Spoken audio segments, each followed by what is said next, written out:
الرجیم بسم اللہ الرحمن الرحیم الم تر الی الذی حاج ابراہیم فی ربہ ان آتاہ اللہ الملک اذ قال ابراہیم ربی الذی یحیی ویمیت قال انا احیی وامید قال إبراهيم فإن الله يأتي بالشمس من المشرق فأتي بها من المغرب فبهت الذي كفر والله لا يهدي القوم الظالمين ألم ترى لم کا مطلب عربی میں ہوتا ہے کیا. ترا کیا آپ نے دیکھا. کیا آپ نے دیکھا. اور یہ دیکھنا کیسے ہوتا ہے؟ اس کا مطلب اصل میں ہوتا ہے کہ آپ نے غور کیا کسی چیز کی طرف. طرف الذی اس شخص کی طرف. حاجہ تو حاجہ جس نے حجت کی، جس نے جھگڑا کیا. یہ بحث کرنے والا کون تھا حضرت ابراہیم علیہ السلام سے؟ یہ بابل کا بادشاہ نمرود تھا، نمرود بن کنعان. ٹھیک ہے، تو اس نمرود نے حجت بازی کی، جھگڑا کیا حضرت ابراہیم علیہ السلام سے فی ربہ، اس کے رب کے بارے میں. ٹھیک ہے، ان یہ کہ آتاہ اللہ، ان یہاں پر وجہ بتا رہا ہے کہ اس کا سبب کیا تھا. یہ اس قدر اس نے جرأت کیسے کی تھی کہ اپنے رب کے بارے میں وہ بحث کرتا، اس کو جھٹلاتا حضرت ابراہیم علیہ السلام کو. تو یہ اس وجہ سے تھا کہ عطا کیا تھا اس کو اللہ نے الملک، بادشاہت. اس آدمی کو اللہ سبحانہ تعالیٰ نے بادشاہت دی تھی اور وہ کئی سالوں سے اقتدار میں تھا. تو اس کا دل اس کے اندر گھمنڈ اور تکبر آ گیا تھا کہ میں بہت بڑی چیز ہوں. میں جو ہوں. انسان کے پاس جب بہت سی نعمتیں آتی ہیں تو انسان سمجھتا ہے کہ میں اس قابل ہوں، یہ میری قابلیت کی وجہ سے مجھے سب کچھ مل رہا ہے، یا وہ سمجھتا ہے یہ میرا حق ہے. جب یہ فیلنگ انسان کو آ جاتی ہے کہ یہ میرا کمال ہے، میری وجہ سے ہے، تو پھر وہ بجائے اس نعمت کا شکر کرنے کے وہ تکبر میں آ جاتا ہے. وہ اپنے آپ کو بہت دوسروں سے بہتر سمجھنے لگتا ہے. تو یہی حال اس بادشاہ کا تھا، نمرود کا، کہ وہ اپنے آپ کو وہ اصل میں رب العالمین سمجھنے لگا تھا کہ میں پرووائیڈر ہوں سب کا، یہ میری حکومت ہے اور میں مالک ہوں اس کا. تو یہ انسان جو ہے، یہ ایک انسان کے اندر یہ خرابی ہوتی ہے کہ وہ جب اس کو بہت نعمتیں ملتی ہے تو وہ ایک نعمتیں اصل میں اللہ کی طرف سے آزمائش ہوتی ہے انسان کے اوپر. اس نعمت کو دیکھ کر اللہ یہ دیکھنا چاہتا ہے کہ وہ انسان اللہ کا شکر کرتا ہے یا ناشکری کر کے وہ تکبر میں پڑ جاتا ہے. جو اللہ تعالیٰ یہاں فرما رہے ہیں کہ وہ ظالم وہ کیا تھا کہ اس نے اس کو اللہ نے اتنی نعمتیں دی تھی تو وہ اتنا تکبر میں آ گیا کہ وہ رب کے بارے میں، اللہ کے بارے میں اس کو اتنا گھمنڈ آ گیا کہ یہ بھول گیا کہ مجھے یہ ساری نعمتیں دینے والا میرا رب ہے. اور وہ اس رب کو جھٹلانے میں جھگڑنے لگا. حضرت ابراہیم علیہ السلام نے جب اسلام کی دعوت دی تو اللہ تعالیٰ فرما رہے ہیں کہ اس کی وجہ کیا تھی کہ اس کے پاس بادشاہت تھی، اللہ نے اسے بادشاہت دی تھی. اذ قال، اب اللہ تعالیٰ بتا رہے ہیں کہ کیا ہوا تھا. تو جب ابراہیم علیہ السلام نے اس سے کہا ربیا، میرا رب جو ہے، جب ابراہیم علیہ السلام سے اس نے حضرت ابراہیم علیہ السلام نے جب دعوت دی کہ اللہ کی عبادت کرو، تمہارے رب کی، ہمارے رب کی عبادت کرو، تو جب اس نے جھٹلایا تو اور اس نے پوچھا تمہارا رب کون ہے، تو حضرت ابراہیم علیہ السلام نے فرمایا کہ میرا رب الذی وہ ہے، یحیی زندہ کرتا ہے، ویمیت اور موت دیتا ہے۔ تو حضرت ابراہیم علیہ السلام نے ایک ثبوت پیش کیا، ایک دلیل پیش کی، اللہ کی پہچان بتائی کہ اللہ میرا رب تو وہ ہے جو کہ زندہ کرتا ہے، زندگی دیتا ہے اور موت دیتا ہے۔ اب یہاں پر حضرت ابراہیم علیہ السلام کا یہ کہنے کا مقصد یہ تھا کہ اللہ کے سوا کوئی ہمیں زندگی دینے والا نہیں ہے، اور وہی جب مدت انسان کی پوری ہوتی ہے تو وہی انسان کو موت دے کے اپنے پاس لیتا ہے اور پھر سے دوبارہ اٹھاتا ہے۔ تو اس نے کہا، اس شخص نے کہا، قالا نمرود نے کہا، انا میں، احیی زندہ کرتا ہوں، و امید میں موت بھی دیتا ہوں۔ یعنی کہ وہ اتنا گھمنڈ میں آ گیا تھا کہ حضرت ابراہیم علیہ السلام تو وہ بات کر رہے تھے کہ جو انسان کچھ بھی نہیں تھا، مٹی سے اللہ نے پیدا کیا، ایک نطفے سے انسان کو پیدا کرتا ہے اللہ۔ حضرت آدم علیہ السلام کو مٹی سے پیدا کیا، پھر انسانوں کی نسل کو ایک نطفے سے چلایا، تو یہ مقصد تھا۔ اور پھر جب انسان کی وقت کے ساتھ ساتھ ایک مہلت پوری ہو جاتی ہے تو اللہ سبحانہ تعالیٰ نو میرا انسان کے پاس کتنی بھی دولت ہے، کیا بھی ہے، کتنی دنیا کی نعمتیں ہیں، لیکن انسان کا پھر وقت پورا ہو گیا تو اللہ تعالیٰ اسے موت دے دیتا ہے۔ تو اس نے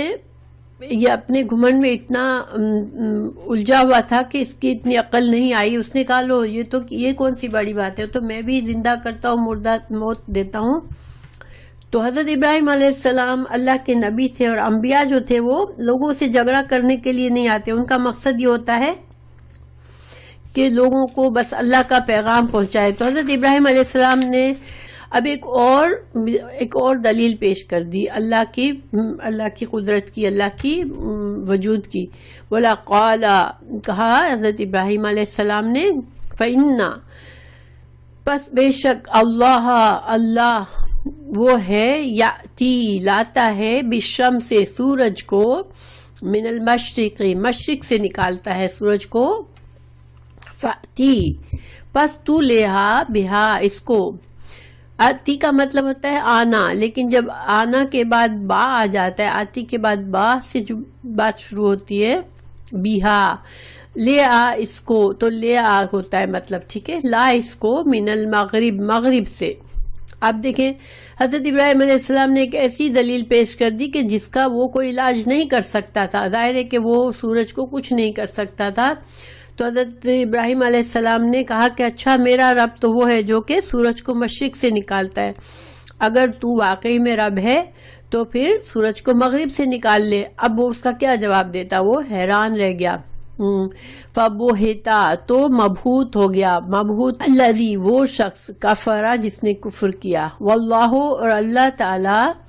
لا نہیں، یہدی ہدایت دیتا، القوم الظالمین ایک ظالم قوم کو اللہ ہدایت نہیں دیتا۔ اب یہاں پر ظالم سے کیا مطلب ہے، کیا تھا اس کا ظلم، یہاں پر کیا تھا، حق اس کو سامنے آیا کہ اللہ تعالیٰ کی دلائل پیش کیے، اللہ کے وجود کے دلائل پیش کیے، ایمان کی دعوت دی حضرت ابراہیم نے، یہ حق تھا۔ حضرت ابراہیم علیہ السلام نے سورج اور چاند کی بڑی دلیل اس کے سامنے پیش کی، لیکن اس کو سمجھ نہیں آیا، اس نے نہیں مانا۔ بہرحال اب اللہ سبحانہ تعالیٰ اس آیت میں، اس پہلی آیت میں اللہ کی قدرت کا ہے ذکر ہے، اور اب جو ہے اللہ سبحانہ تعالیٰ کے اگلی میں اللہ سبحانہ تعالیٰ مردوں کو اٹھائے گا، آخرت کی دلیل ہے اب کہ اللہ تعالیٰ مردوں کو اٹھائے گا۔ تو او کلذی کیا او کا مطلب یا، ٹھیک ہے، سوری، او کلذی کا مانند، الذی اس شخص کے۔ اب اللہ تعالیٰ نے یہاں جیسے فرمایا کہ پیچھے ایک مثال دی، اب یا پھر یہ دوسری مثال، ٹھیک ہے، یہ مطلب ہے۔ تو وہ شخص مرہ جو گزرا، اعلیٰ اوپر، قریتن ایک بستی کے پر سے گزرا، ایک بستی میں سے گزرا۔ تو پچھلی جو آیت تھی اس میں توحید تھی، اللہ کی توحید، کہ اللہ ایک ہے، کائنات کا بنانے والا ہے، اور اس میں کیا ہے، اللہ حشر نشر کی دلیل دے رہا ہے کہ اللہ قیامت میں اٹھائے گا لوگوں کو. تو اوکلذی یا پھر اس شخص کی مرہ جو گزرا علا اوپر قریتن ایک بستی پر وہیا اور وہ بستی کی کیا حالت تھی جب وہ شخص گزرا خاویتن یہ کھوکھلی ہو کر گر چکی تھی. خاویہ کا مطلب ہوتا ہے کھوکھلا ہونا اور کھوکھلی چیز گر جاتی ہے اور گری ہوئی تھی علا اوپر عروشہا چھتوں کے یعنی کہ برباد ہو چکی تھی وہ بستی بالکل تباہ اور برباد ہو گئی تھی اور وہ شخص وہاں سے گزرا. یہ جو شخص تھے وہ ایک نبی تھے. اب ان کا نام اللہ تعالیٰ نے نہیں ذکر کیا قرآن میں لیکن علماء نے کہا کہ یہ حضرت عزیر علیہ السلام تھے. تو حضرت عزیر علیہ السلام جب اس بستی سے گزرے تو اس کی حالت دیکھ کے بہت جیسے حیران ہو گئے کہ ارے اتنا اس حد تک تباہ ہو گیا ہے یہ شہر, اب یہ کب کیسے آباد ہو سکے گا, کبھی بھی کیسے آباد ہوگا. انسان ہوتا ہے نا جب اس حد تک تباہی دیکھتا ہے تو سوچتا ہے کہ اب یہ جگہ یہ شہر اب کبھی آباد نہیں ہوگی. اللہ تعالیٰ نے قالا انا کس طرح اس شخص نے کہا یعنی ان نبی نے کہا کیسے یحیی زندہ کرے گا ہذہ اس کو اللہ بعد موتہا یہ بستی تو اب مردہ ہو گئی, اب اس کو اللہ کیسے زندہ کرے گا. وہ اس کے منہ سے نکل گئی بات. ٹھیک ہے, تو اللہ سبحانہ تعالیٰ نے فوراً اس کو ثابت کیا. کیسے ثابت کیا؟ فاماتہ پس موت دے دی اللہ نے اس شخص کو. اللہ مئتا 100 عامن سال. فوراً اللہ تعالیٰ نے اس شخص کو موت دی اور وہ 100 سال مردہ حالت میں پڑا رہا وہیں پر. ثم پھر بعثہ پھر اس کو اٹھایا. قالا فرمایا کم کتنا لبستا تم ٹھہرے تم کتنی دیر سوئے تھے. مطلب یہ ہے اب ان 100 سالوں میں اللہ سبحانہ تعالیٰ نے اس بستی میں پھر دوسرے لوگ آئے, پھر اس پر کام کیا اس پر اور اس کو آباد کر دیا. تو یعنی بستی جو تھی وہ بالکل فریش بن گئی جب تک ان 100 سالوں میں یہ جب سوئے. تو جو کہ انہوں نے کہا تھا کہ اس مردہ بستی کو اب کیسے اللہ زندہ کرے گا, تو اللہ تعالیٰ نے ان کو 100 سال سلایا اور اس دوران بستی کو پوری طرح سے آباد کر دیا. نئے سرے سے لوگ آئے, اس میں بس گئے اور اس کو کنسٹرکشن کی اور اس کو بنا لیا. پھر اللہ تعالیٰ نے ان کو زندہ کیا اور فرمایا کہ تم کتنی دیر ٹھہرے ہو. قالا اس نے کہا لبثت میں ٹھہرا یومن ایک دن او یا بعد یوم یا کچھ حصہ دن کا. اب دیکھیں یہ نبی ہونے کی ایک دلیل ہے کہ اس سے یہ سوال جواب ہوا تو یا تو فرشتے کے ذریعے ہوا یا اللہ سبحانہ تعالیٰ, یہ ہمیں نہیں پتا کس طرح سے ہوا, لیکن چونکہ اس سے یہ سوال ہوا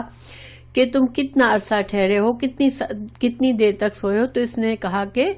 شاید پورا ایک دن سویا ہوں یا دن کا کچھ حصہ سویا ہوں.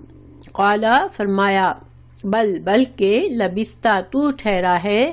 مئتا 100 عامن 100 سال تک تو سویا ہے. فانظر پھر دیکھ الا طرف طعامکا جب وہ شخص وہ جو نبی تھے وہ جب ایک درخت کے پاس یا لیٹے سونے کی نیت سے تو ان کا کھانا پڑا ہوا تھا. انہوں نے اپنا کھانا جیسے سفر میں ظاہر کھانا لے کر انسان نکلتا تھا, ان دنوں میں ہوٹلیں تو ہوتی نہیں تھی ہر جگہ پر. تو اللہ تعالیٰ نے فرمایا تم اپنے کھانے کو دیکھو وشرابک اور اپنے پینے کو دیکھو, تم اپنے کھانے اور پینے کو دیکھو. لم نہیں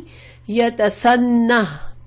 سنہ یعنی بدبودار نہیں ہوا ہے, خراب نہیں ہوا ہے. جب کھانا یا پانی خراب ہو جاتا ہے تو اس میں ایک بدبو ہو جاتی ہے نا.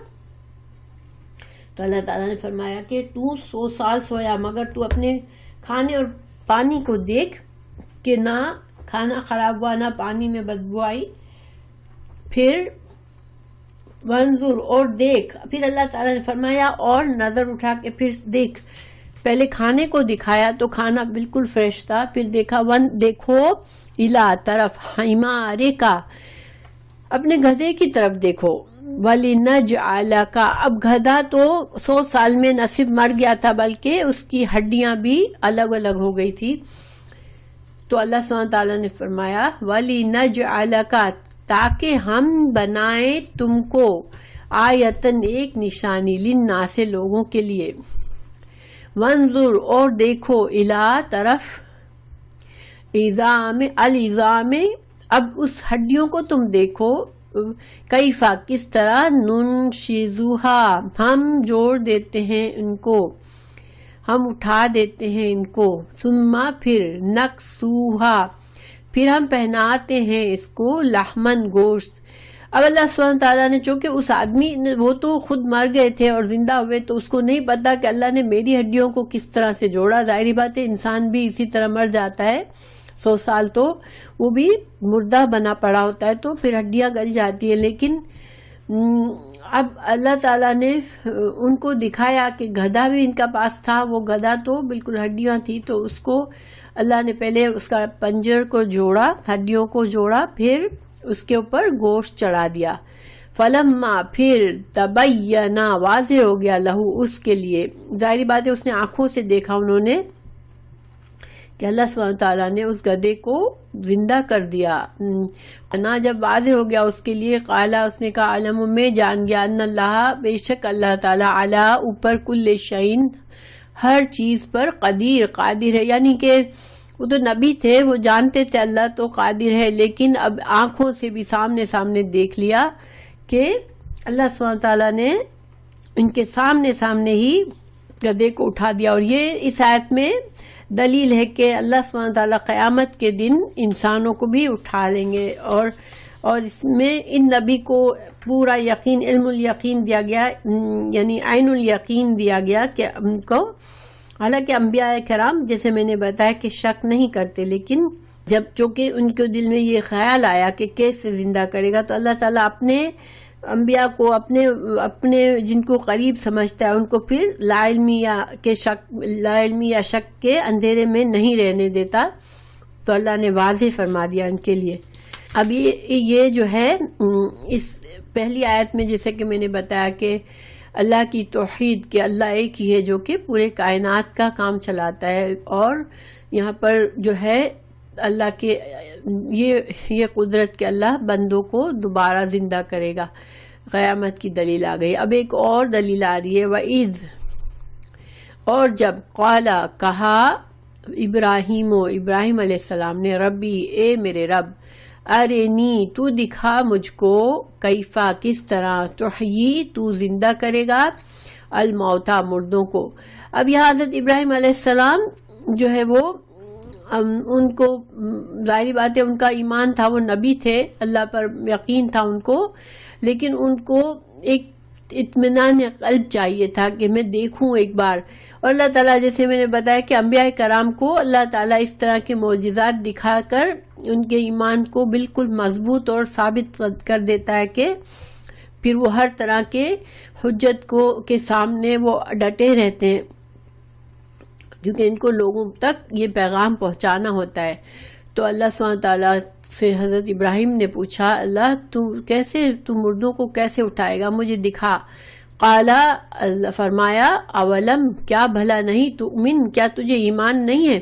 اللہ تعالیٰ نے ان سے پوچھا تم ایسا سوال کر رہے ہو تو کیا مجھ پر ایمان نہیں ہے تجھے؟ قالا کہا ابراہیم علیہ السلام نے، بلا کیوں نہیں،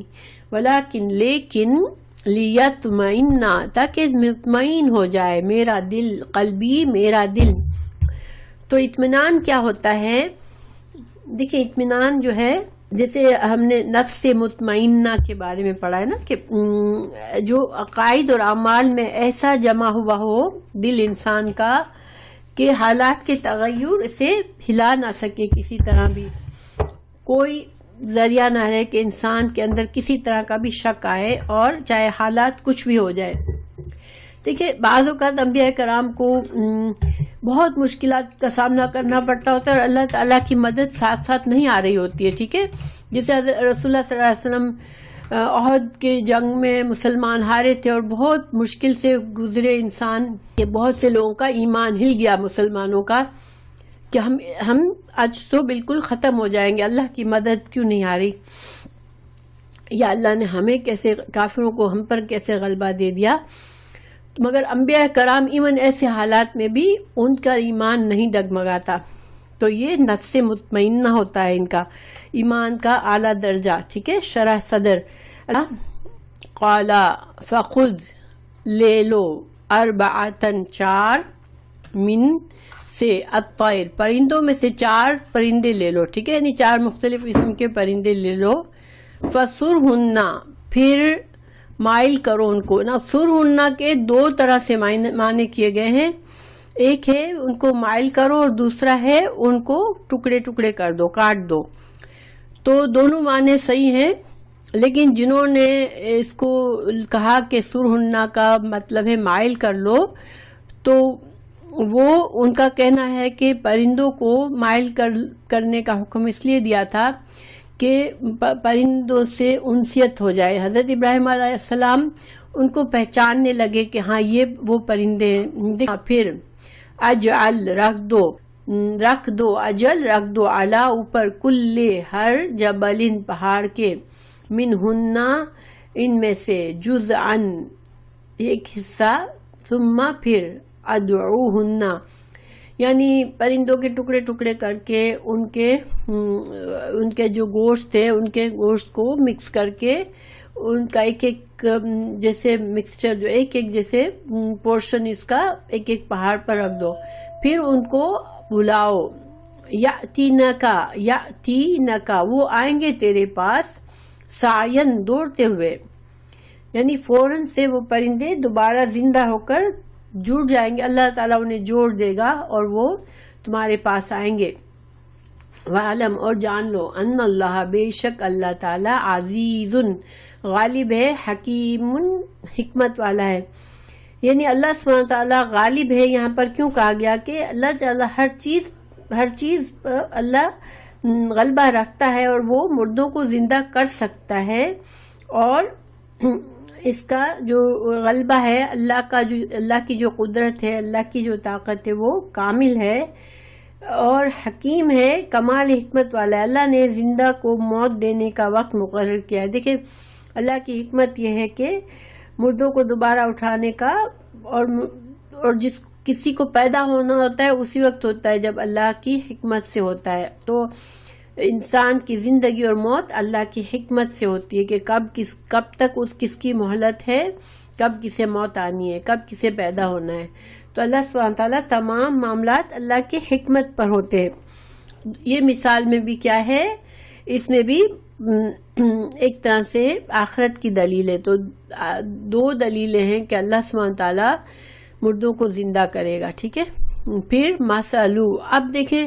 یہ جو آیات آئی 3 آیات، ایک میں اللہ کے توحید اور اللہ کے قدرت کائنات کو بنانے کی، اللہ کے مالک ہونے، رب ہونے کی دلیل، 2 میں اللہ کے آخرت میں بندوں کو پیدا کرنے کی دلیل۔ پھر اب موضوع جو ہے، ان آیات سے پہلے جہاد کا حکم آیا تھا اور اللہ تعالیٰ نے مال خرچ، جہاد جانی مال کے ساتھ ساتھ مال خرچ کرنے کا، مالی جہاد کا حکم دیا تھا۔ تو اب دوبارہ سے پلٹ کے وہی مال خرچ کرنے والی آیات شروع ہو گئی۔ اب اللہ عالم، یا اللہ حکمت جانتا ہے کہ اللہ تعالیٰ نے ایک ٹاپک چل رہا تھا، اللہ کی راہ میں خرچ کرنا، اللہ کی راہ میں جہاد کے لیے مال کا صدقہ دینا، اور پھر اچانک سے اللہ تعالیٰ نے یہ اللہ کی توحید اور آخرت کی دلائل پیش کیے، اور اب پھر سے دوبارہ ٹاپک آ رہا ہے۔ انسان جب مال اپنی محنت سے کماتا ہے، اسے اپنے مال سے بہت محبت ہوتی ہے، انسان کو اپنی جان سے بہت محبت ہوتی ہے، اور ٹاپک وہ چل رہا تھا کہ اللہ تعالیٰ نے جہاد کا حکم دیا، جان اور مال کے صدقات کا حکم دیا، تو یہ ساری قربانیاں انسان کے لیے بہت مشکل ہوتی ہے، لیکن اگر اس کا ایمان بہت پکا ہوتا ہے تو پھر اس کو یہ خرچ کرنا، اپنی جان اور مال قربان کرنا اس کو مشکل نہیں لگتا، کیونکہ اسے یقین ہوتا ہے کہ یہ اس اللہ کا حکم ہے جس نے مجھے پیدا کیا اور جو مجھے دوبارہ اٹھائے گا، اور میرے تمام جو بھی اعمال ہیں ان کا مجھے جزا اور سزا ملے گی اور مجھے اجر و ثواب ملے گا میری ساری قربانیوں کا۔ تو پھر انسان کے لیے آسان ہو جاتا ہے۔ تو اللہ تعالیٰ فرما رہے کہ جو اللہ کی راہ میں خرچ کرتا ہے اس کی مثال کیا ہوتی ہے، ٹھیک ہے۔ مثالو، مثال، الذین، ان لوگوں کی، ينفقون جو خرچ کرتے ہیں، اموالہم اپنے مال فی سبیل اللہ اللہ کی راہ میں. تو فی سبیل اللہ جو ہے اس کا مطلب لغوی معنی جیسے پتہ چلتا ہے کہ اللہ کی راہ میں، تو اصل میں یہ کوئی بھی کام جو اللہ کے دین کی سربلندی جس میں ہو، اللہ کی رضامندی ہو، جس میں اللہ کی طرف جو راستہ لے جاتا ہے اس کی طرف ہمیں اس پر قریب کرنے والے جو بھی کام ہے، جو بھی خرچ ہے وہ فی سبیل اللہ. ٹھیک ہے. اب فی سبیل اللہ کے معنی جو ہے کیا ہے کہ اللہ کی راہ میں کسی بھی ریزن سے خرچ کرنا اللہ کی رضا کے لیے. اور بعض نے اس سے کہا کہ صرف جہاد میں خرچ کرنا ہی فی سبیل اللہ ہوتا ہے. بعض نے کہا نہیں، اللہ کی راہ میں جو بھی مال خرچ کیا جاتا ہے وہ فی سبیل اللہ ہوتا ہے. اور اس میں اس کے تحت وہ سارے کام آ جاتے ہیں جو اسلام اور مسلمانوں کی فلاح اور بہبود کے لیے کیے جائے. ٹھیک ہے. جو بھی یہ اللہ کی رضا جس سے حاصل ہوتی ہے. تو اللہ سبحانہ تعالیٰ اب بتا رہے ہیں، پہلے ان آیات سے پہلے جو آیات تھی وہ تھی کہ تم صدقہ دو، اس کے لیے انکریج کیا گیا تھا. ٹھیک ہے. اب اللہ تعالیٰ مزید انکریجمنٹ ہمیں مثال دے کے بتا رہے کہ جو تم خرچ کرو گے وہ اس کا اجر و ثواب کس طرح سے ملے گا تم کو. تو اللہ تعالیٰ فرما رہے ہیں، تو اب یہاں پر اللہ تعالیٰ ہمیں بتا رہے ہیں کہ تم جو مال خرچ کرو گے اللہ کی راہ میں، اس کی مثال ایسی ہے جیسے حبتن، ایک دانہ ہو، امبتت، ایک دانے کو جب ہم اگاتے ہیں، امبتت اگاتے ہیں، زمین میں ڈالتے ہیں، تو پھر وہ دانہ اگاتا ہے 7 سنابلا، بالیاں، خوشے، فی کل سنبلتن، ہر بالی میں 100 حبتن، ہر ڈالی میں 100 دانے ہوتے ہیں. اب ایک نیکی میں ایک روپیہ، 1 دینار، 1 اکائی خرچ کرو گے تو اللہ تمہارے چیز کو یہاں 700 کی مثال دیے تو اللہ تعالیٰ فرمائے 700 گنا تک اللہ اسے بڑھا دے گا. واللہ، اور اللہ تعالیٰ یضاعف، بڑھاتا ہے، لیمن، واسطے اس کے، یشاء، جس کو وہ چاہتا ہے. ٹھیک ہے. اب اللہ کا چاہنا کیا ہے؟ ہمیشہ اللہ کا چاہنا اس کی حکمت اور مشیت ہوتی ہے. اللہ تعالیٰ چونکہ ہماری نیتوں کو جانتے ہیں، تو جب انسان جب خرچ کرتا ہے تو خرچ کرتے وقت جس کام میں ہم خرچ کرتے ہیں وہ کام کتنا ضروری تھا، پھر ہمارے حالات کیا تھے، ہمیں کتنی مشکل سے خرچ کرنا، یعنی ہمیں کتنی مشکل پڑی اس خرچ کرنے میں، ہمارے لیے تنگی بھی تھی، پھر بھی ہم نے وہ ضرورت کے وقت ہم نے وہ پیسہ نکالا صرف اللہ کی رضا کے لیے. ہمارے اندر کتنا اخلاص تھا. یہ ساری چیزیں کیا ہے، اس کی بنا پر اللہ جو ہے وہ ہمارا اجر بڑھاتا ہے، اور اللہ تعالیٰ 700 گنا تک بڑھا سکتا ہے اور اس سے بھی زیادہ بڑھا سکتا ہے. اس میں تو 700 ہے لیکن ایک جگہ 700 بھی زیادہ بڑھا سکتا ہے. تو جتنی انسان کی نیت خالص ہوتی ہے، جتنا وہ اللہ کی رضا کی خاطر پرواہ کیے بغیر اپنی قربانی، جتنی زیادہ اس کے اندر قربانی ہوتی ہے اس خرچ میں، اللہ اسی طرح بڑھاتا ہے. واللہ، اور اللہ تعالیٰ، واسع، وسعت والا ہے، علیم، جاننے والا ہے، قادر ہے. اللہ واسع ہے، واسع اللہ کی صفت ہے، علیم، اور اللہ جانتا ہے کہ اس بندے نے کس نیت سے خرچ کیا ہے، کتنی مشکل سے خرچ کیا ہے اور کس موقع پہ کیا ہے. تو ان سب چیزوں کو اللہ کے علم کے بنا پر اللہ تعالیٰ اس کو اجر دیتا ہے. الذین، وہ لوگ، ينفقون، جو خرچ کرتے ہیں، اموالہم، اپنے مال، فی سبیل اللہ، اللہ کی راہ میں، ثم، پھر، لا یتبعون، نہیں پیچھا کرتے، ما، جو، انفقوا، جو انہوں نے خرچ کیا، منن، احسان جتا کر، ولا، اور نہ اذن کہتے ہیں تکلیف دینا، تانا دینا، تانا تشنا کرنا، توہین تحقیر کرنا. اللہ تعالیٰ فرما رہے کہ جو انسان صدقہ کرنے کے بعد نہ تو جس کو دیا اس پر احسان جتائے، نہ اس کو تکلیف دے، نہ ایذا پہنچائے، نہ اس کو تانے دے، تو پھر کیا ہے، لہم، اس کے لیے، اجرہم، ان کا اجر ہے، عند، پاس، ربہم، ان کے رب کے پاس، ولا، اور نہ، خوفن، کوئی خوف، علیہم، ان پر، ولا، اور نہ، ہم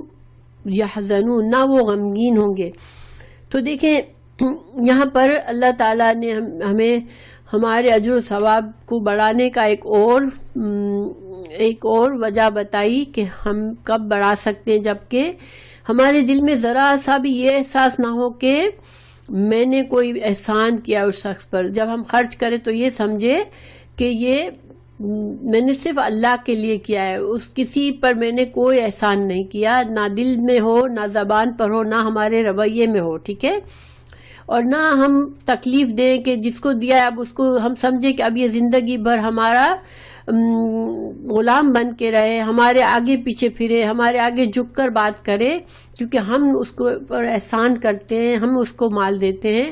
ہمیں ایسی تکلیف بھی نہ دے کسی کو، نہ ہم کسی کو بے عزت کرے، نہ حقیر کرے، اس کو اسی طرح اس کو عزت کے ساتھ اس سے معاملہ کرے، اور کسی کو خبر بھی نہ ہونے دے کہ ہم نے اس پر احسان کر رہے ہیں۔ تو یہ ساری باتیں ہمارے اجر و ثواب کو بڑھانے کا ذریعہ ہے۔ اور پھر اللہ سبحانہ وتعالیٰ فرما رہے ہیں کہ جس کا رویہ ایسا ہوگا اس کو کوئی خوف نہیں ہوگا قیامت کے دن، نہ وہ غمگین ہوں گے۔ دیکھیں خوف اور غمگین کا جہاں بھی یہ جملہ آتا ہے نا، وَلَا خَوْفٌ عَلَيْهِمْ وَلَا هُمْ يَحْزَنُونَ، تو اصل میں وہ مطلب ہوتا ہے کہ اس کو جنت ملے گی، کیونکہ جنت ہی ایسی جگہ ہے جہاں پر انسان کو کوئی مستقبل کا خوف نہیں ہوگا، نہ ماضی کا غم ہوگا۔ تو جنت کے علاوہ دنیا میں کوئی ایسی جگہ نہیں ہے جہاں انسان خوف اور غم سے محفوظ ہو۔ اور یہاں پر خاص طور سے اللہ تعالیٰ یہ بھی فرما سکتے تھے کہ اس کے لیے جنت ہے، مگر خوف اور حزن نہیں ہوگا۔ تو یہ آیت کی مناسبت سے ہے کہ دیکھیں انسان جب اپنے پاس تھوڑے سے پیسے ہیں پھر بھی اس کے دل میں یہ خوف نہیں آتا اللہ کی راہ میں خرچ کرتے ہوئے کہ میرا مال ختم ہو جائے گا تو کیا ہوگا میرا، ٹھیک ہے، اور اس کو پیسہ دینے کے بعد یہ افسوس نہیں ہوتا کہ اوہو میں نے تو اتنا سارا مال دے دیا۔ تو چونکہ اس نے صدقہ کرتے وقت اپنے دل کو خوف اور غم سے مقابلہ کر کے اپنے دل سے خوف اور غم نکال کے صدقہ کیا تھا، تو پھر اللہ تعالیٰ نے اسی مناسبت سے اس کے اجر کا ذکر کیا کہ اس کو جنت جیسی جگہ ملے گی جہاں پر اسے کسی چیز کا خوف اور غم نہیں ہوگا۔ قول، اب اللہ سبحانہ تعالیٰ فرما رہے ہیں کہ بعض اوقات ایسا ہوتا ہے کہ انسان سے کوئی مانگتا ہے، ہم نہیں دے سکتے، ہمارے پاس نہیں ہے، تو ہم اس کو دھتکاریں نہ، ٹھیک ہے، ہم کیا کریں، قول، بات، معروف، اچھی، معروف جو ہے وہ قرآن میں حدیث میں معروف کا مطلب ہوتا ہے نیک طریقے سے، اچھے بھلے طریقے سے، ٹھیک ہے، خوشگوار طریقے سے، ومغفرۃ، اور بخشش اور درگزر والا رویہ کر کے، خیرٌ، بہتر ہے، من صدقۃ، اس صدقے سے، یتبعھا، جس کے پیچھے انسان صدقہ دینے کے بعد کیا کرے، اذن، تکلیف دے۔ تو اللہ تعالیٰ فرما رہے ہیں کہ تمہارا دل اگر اتنا بڑا نہیں ہے، اگر سپوز، تو تم کسی کو دے کر پھر اس کو تکلیف بھی دیتے ہو، اس کو تانا دیتے ہو، اس کو تکلیف، اس سے تم امید کرتے ہو میرا غلام بن کے رہے، بہت احسان مند رہے، تو پھر ایسے صدقے سے بہتر ہے کہ تم ایکسکیوز کر دو، تم سے کوئی مانگے تو تم کوئی اچھی بات کر لو، دعا دے دو کہ اللہ تعالیٰ تمہاری مدد کرے گا، یا اگر میرے پاس زیادہ ہوا تو میں تمہاری مدد کروں گا اللہ نے چاہا تو، یا کوئی بھی ایسی بات۔ اور اگر ہمارے نہ کہنے پر سامنے والے کو کچھ بات اچھی نہیں لگے اور کوئی ایسی بات کہہ دے وہ کہ اس نے دیکھو اتنا مال ہے پھر بھی نہیں دے رہا، اور ہمیں کوئی بات، بعض اوقات ہوتا ہے نا انسان کو پتہ ہوتا ہے ہمارے پاس ہے اور ہم نہیں دیتے تو وہ ہمیں باتیں بھی سنا دیتے ہیں بعض اوقات، تو اگر کوئی بات اس نے ایسی ویسی کر دی تو انسان اس کو معاف کر دے، تو پھر کیا ہوگا، یہ بہتر ہے، اس کا اجر و ثواب بھی زیادہ ہے بجائے اس کے کہ ایسے صدقے کہ انسان صدقہ بھی دے اور پھر جس کو دیا اس کو تکلیف بھی دے، احسان جتا کر۔ قول معروف و مغفرت میں ایک حدیث بھی ہے، رسول اللہ صلی اللہ علیہ وسلم نے فرمایا، صحیح مسلم کی حدیث ہے، کہ تم پاکیزہ کلمہ بھی ایک صدقہ ہے، کسی کو صرف کچھ بھی نہیں دو، صرف ایک اچھی بات کر لو جس سے اس کا دل بڑھ جائے، ٹھیک ہے، یہ بھی ایک صدقہ ہے۔ کوئی پریشان بیٹھا ہے، اداس ہے، اس کو چیئر اپ کر لو، اس کو اچھی بات کر لو جس سے اس کا دل خوش ہو جائے۔ پھر دوسری حدیث ہے کہ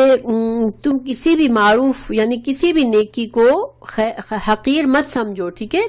اگرچہ اپنے بھائی سے خندہ پیشانی سے ملنا ہی ہو، یعنی کہ اگر ہم کچھ نہیں دیتے لیکن لوگوں سے مسکرا کر ویلکم وارم انداز میں ملتے ہیں تو جس سے ان لوگوں کو اچھا فیل ہوتا ہے، تو یہ ایک صدقہ ہے، یہ بھی ایک نیکی ہے، ٹھیک ہے۔ ایک اور حدیث ہے کہ 3 شخصوں کی طرف اللہ تعالیٰ قیامت کے دن دیکھے گا بھی نہیں، ایک جو وہ ہے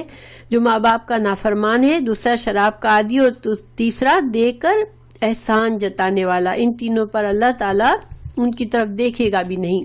اور یہاں اللہ کی صفت آئی ہے غنی اور حلیم، تو اللہ سبحانہ تعالیٰ بے نیاز ہے، اللہ سبحانہ تعالیٰ خود جسے چاہے اسے دے سکتا ہے،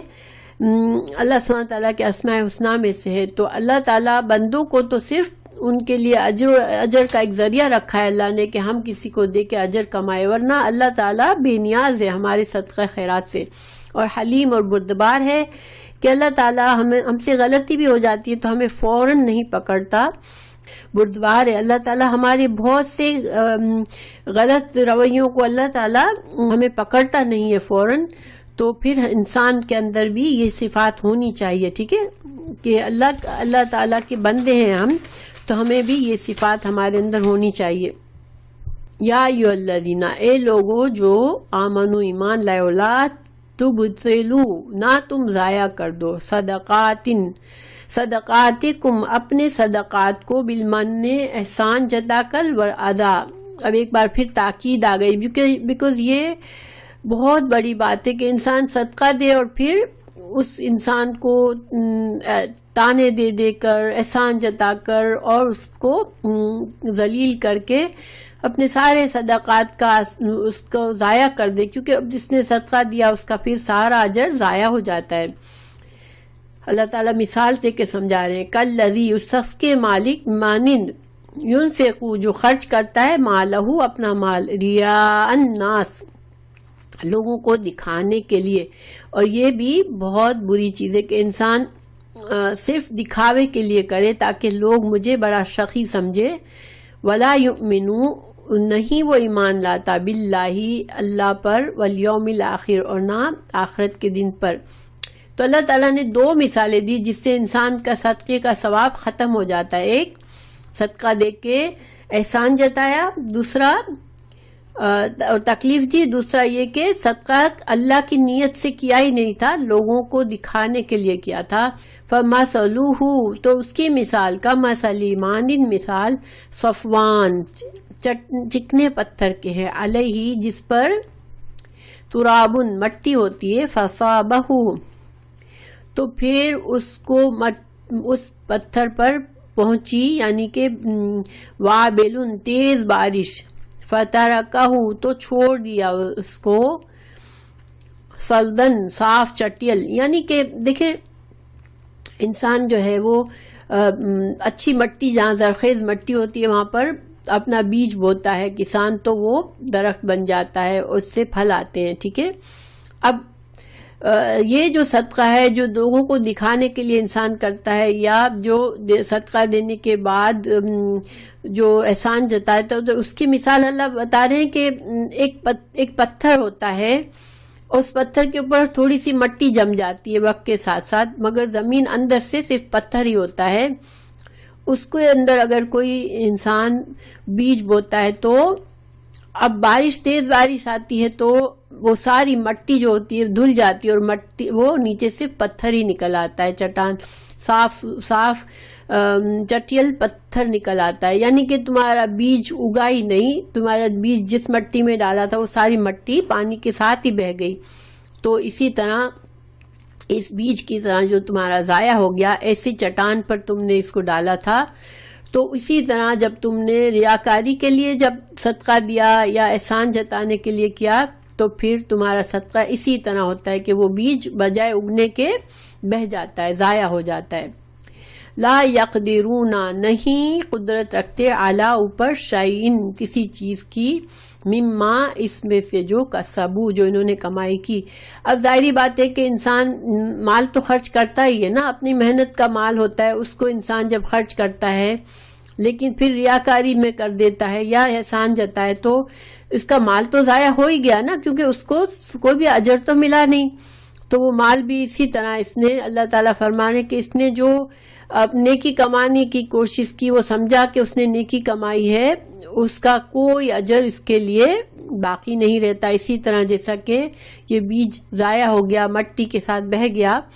اور کچھ بھی نہیں ہوگا، تو اسی طرح آخرت میں اس کا کوئی اجر باقی نہیں رہے گا. واللہ، اللہ تعالیٰ لا یہدی نہیں ہدایت دیتا القوم الکافرین، کافر قوم کو ہدایت نہیں دیتا. اور یہاں پر کافر جو ہے دیکھیں کفران نعمت کے معنی ہو سکتا ہے، اور ریاکاری بھی ایک طرح کا کفر ہی ہے، شرک ہے، کیونکہ جو انسان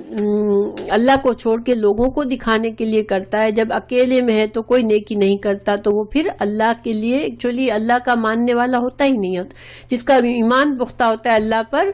وہ تو جانتا ہے کہ میں چاہے اکیلے میں ہوں، چاہے دوسروں کے سامنے ہوں، چاہے میں اپنے گھر والوں کے ساتھ بخل کر رہا ہوں اور میں لوگوں کو دے رہا ہوں، اللہ سب جانتا ہے. تو وہ پھر وہ انسان جو ہے وہ ناشکرہ نہیں ہوتا اور ریاکاری نہیں کر رہا. ریاکاری بھی ایک طرح سے شرک ہو جاتا ہے. مثلو،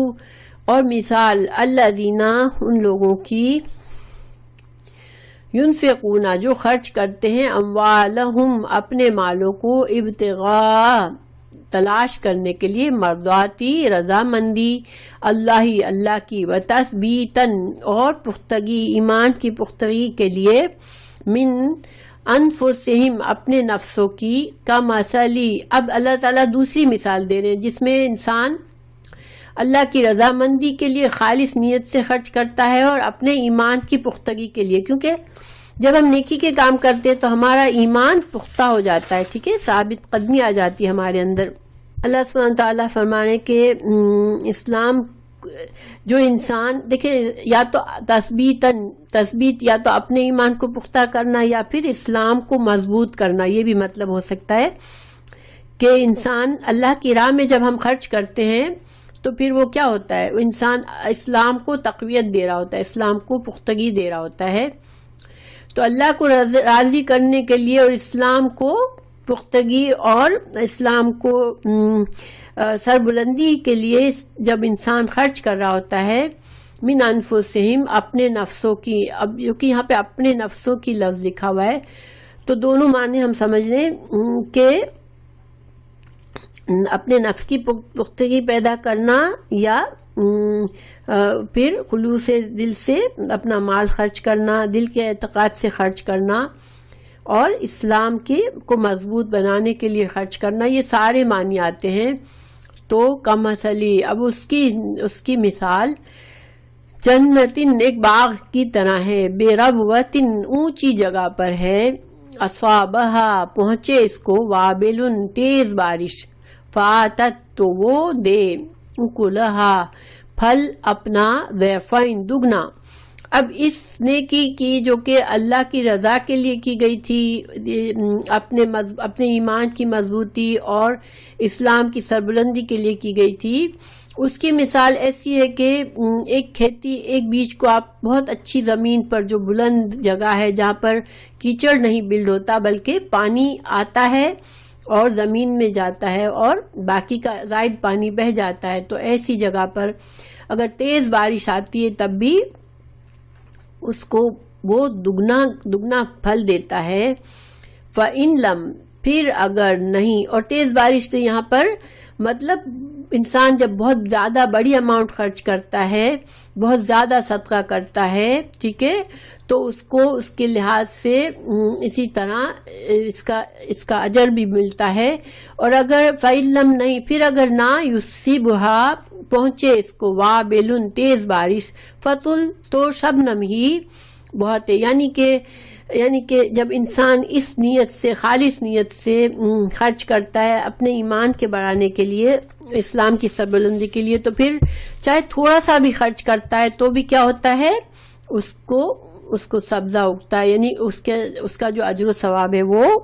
ایک دانے کی طرح، جس طرح دانہ اگ کر کئی گنا فروٹ دیتا ہے، اسی طرح پہ یہ بھی